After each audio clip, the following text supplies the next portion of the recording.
উনার সম্পদের ফিরিস্তি এত বড় যে কোনটা আগে বলবো কোনটা পরে বলবো এটা আমার মাথায় ধরে না। একজন আইজিপি মহোদয়, উনার যদি এত সম্পদ হয়, 800 বিঘা 600 বিঘা প্রায় 1400 বিঘা তো আছে গোপালগঞ্জের এদিকেই, তো আমার কাছে মনে হয়েছে যে এইসব অভিযোগ তো এটা তো আর মনে অস্বীকার উনি করেন নাই যে এই জমিগুলো আছে। তো আমার এলাকায় আমি বলে আসছিলাম যে কিছু লোক আছে অনেক সময় যে জায়গায় যায় কিছু পয়সা করে থাকলে একটা করে বিয়ে করে আসে, আর উনারে দেখলাম যে উনি যে জায়গায় গেছে মোটামুটি জমি জমার মালিক হয়ে আসছে। একটি দৈনিক পত্রিকার অনুসন্ধানী প্রতিবেদনে উঠে আসে পুলিশের সাবেক মহাপরিদর্শক বেনজির আহমেদের নামে বেনামের অবৈধ সম্পদের চাঞ্চল্যকর তথ্য। দীর্ঘ চাকরি জীবন শেষে 2022 সালে অবসরে যান পুলিশের সাবেক এই আইজি। অবসরের পরপরই বেরিয়ে আসে তার সম্পদের নানা তথ্য। পর্যায়ক্রমে প্রকাশ হতে থাকে তার সব অবৈধ সম্পদের তথ্য। উনার 34 বছরের লাইফে উনার বেতন সহ হওয়ার কথা 1,74,00,000, প্রায় 1.25 কোটি, কিন্তু 1.25 কোটি তো উনার বেতন টেতন মিলে আর উনার মেয়ে আর বউ মিলে মাশাল্লাহ প্রায় কয়েকশো কোটি। তো এত টাকা যদি উনার থাকে কেউ কোনো কথা বলে না, মানে একটা ইনকোয়ারি যে করবো, আমি কিন্তু বলছি না যে উনি এখনই দুর্নীতিবাজ। আরে ভাই, এত সম্পদের হিসাব আসলে একটা ইনকোয়ারির কথা বলবে না কেউ?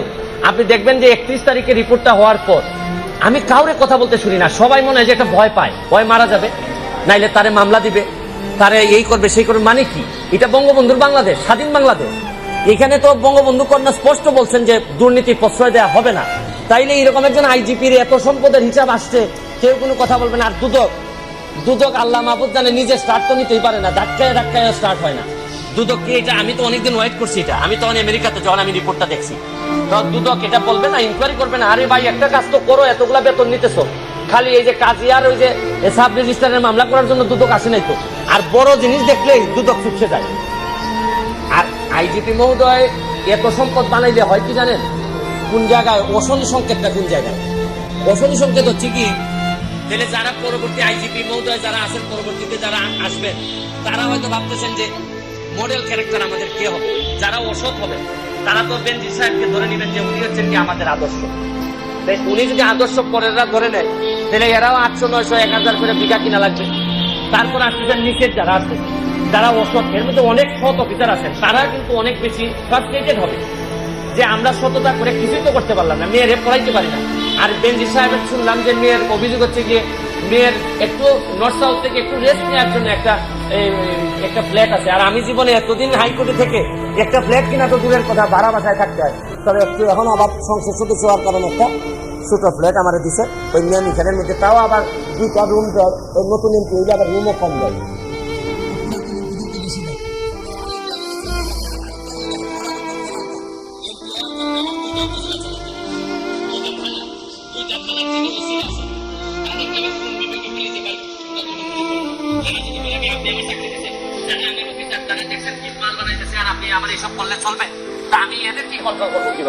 আবার এসপি সাহেব যদি বলে যে একটা ফোন কাইটা দেয়, আমি কি করবো?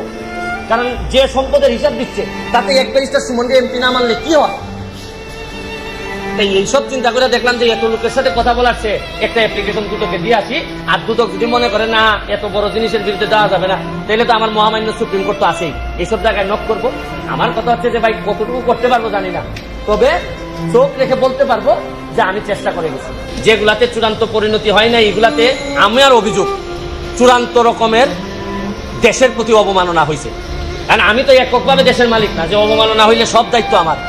আমি আমার জীবন যৌবন সবকিছু এক রিস্কে রেখে আমি এগুলা সারা বাংলাদেশের মানুষের সামনে নিয়ে আসছি। বিচার তো কয়েক প্রকার হয়, একটা হচ্ছে গিয়ে হয়তো কাঠ করায় দাঁড়ায় না, কিন্তু মানুষের বিবেকে মানুষের বিবেচনায় তো একটা বিচার হয়। তো আপাতত না হয় এগুলা চলতে থাকুক, কেউ না কেউ এইসব জিনিস, এই শুনেন পতাকাটা তো কেউ না কেউ টেনে নিয়ে যায়, হয়তো পতাকার দাম কতটুকু থাকবে আমি জানি না, কিন্তু তাও তো ধরেন একটা মামলা, আপনি জানেন যে কিসের মামলাটা আমি সুরাহা করতে পারছি, হচ্ছে কি আপনার সেরাটনের মামলা, সালাম মুর্শিদির মামলা, তারপরে সালামের মামলা পারি না, এটা সুপ্রিম কোর্টে গিয়ে এটা আবার করে দিচ্ছেন। কিন্তু শুনেন, আমাদের ট্রায়ালে, আইন অঙ্গনে ট্রায়াল আমরা যখন করি, বিচার যখন করি, তখন আমরা যখন বুঝি যে এই আসামিরে বাঁচানো যাওয়া কঠিন, তখন কিছু কিছু কথা আমরা ট্রায়ালের মধ্যে বলে রাখি, ডিনায়াল বলে থাকে, আমরা ডিনাই করে রাখি যাতে আপিলে গিয়ে কাজে লাগে। তা আমি যেগুলো করে যাচ্ছি এগুলো ডিনায়াল দিয়ে যাচ্ছি, হয়তো আমি এদেরকে ধরতে পারি না, ডিনায়াল দিয়ে যাচ্ছি। আমার একটা বিশ্বাস, আপিল মানে হচ্ছে কি নেক্সট জেনারেশন, কোনো না কোনো একদিন আসবে। আমি যদি একটা কোটির ব্যবধানে এমপি হইতে পারি, যেটা আমি জীবনে চিন্তা করি নাই যে আমি এমপি হবো, কারণ আমার নমিনেশন আমি জীবনে জানি যে আমি হয়তো পাবো না, মানে এত লোক আমার বিরুদ্ধে, নিশ্চয়ই শেখ হাসিনা হয়তো এত লোকের বিরুদ্ধে রেখে হয়তো আমাকে দিবেন না। কিন্তু তাও তো প্রকৃতির খেলা দেখছেন যে 1 লাখ ভোটে আমি বিমান উপাদিত করে এমপি হয়েছি। এই যে ওনারা ইনকোয়ারি করবে, ইনকোয়ারি করে আমাদেরকে জানাবে যে ওনারা কি পাইছে না পাইছে। নেক্সট হচ্ছে গিয়ে যে জায়গায় দাঁড়ায় আছি এই জায়গায় আবার দাঁড়াবো। পুলিশের সাবেক মহাপরিদর্শক আইজিপি বেনজির আহমেদের দুর্নীতি ও বিপুল সম্পদ নিয়ে সম্প্রতি গণমাধ্যমে সংবাদ প্রকাশ হয়েছে। প্রকাশিত সংবাদ নিয়ে সামাজিক যোগাযোগ মাধ্যমে চলছে নানা সমালোচনা। তাই তো এবার মুখ খুলে বসেছেন ব্যারিস্টার সুমন ভাই। সব এবার দুর্নীতি ফাঁস করে দিলেন ব্যারিস্টার সুমন ভাই।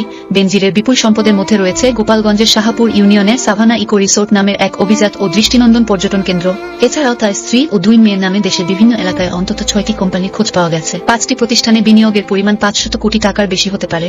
প্রতিবেদনে আরও দাবি করা হয়, ঢাকার অভিজাত এলাকাগুলোতে বেনজির আহমেদের দামি ফ্ল্যাট, বাড়ি আর ঢাকার কাছের এলাকায় বিঘার পর বিঘা জমি রয়েছে। 2 মেয়ের নামে বেস্ট হোল্ডিংস ও 5 তারা হোটেল লা মেরিডিয়ানে রয়েছে 2 লাখ শেয়ার। পূর্বাচলে রয়েছে 40 কাঠার সুবিশাল জায়গা জুড়ে ডুপ্লেক্স বাড়ি, যার আনুমানিক মূল্য কমপক্ষে 45 কোটি টাকা। একই এলাকায় আছে 22 কোটি টাকা মূল্যের আরও 10 বিঘা জমি। তাহলে দর্শক বুঝতেই পারতেছেন কি পরিমাণ দুর্নীতিবাজ হলে এত পরিমাণ সম্পত্তি থাকে তার। দর্শক ব্যারিস্টার সুমন ভাইয়ের জন্য সবাই দোয়া করবেন, তিনি যেন এইভাবে তার কার্যক্রম চালিয়ে যেতে পারেন। তাহলে দর্শক আজকের মতন বিদায় নিচ্ছি, ভালো থাকবেন, সুস্থ থাকবেন।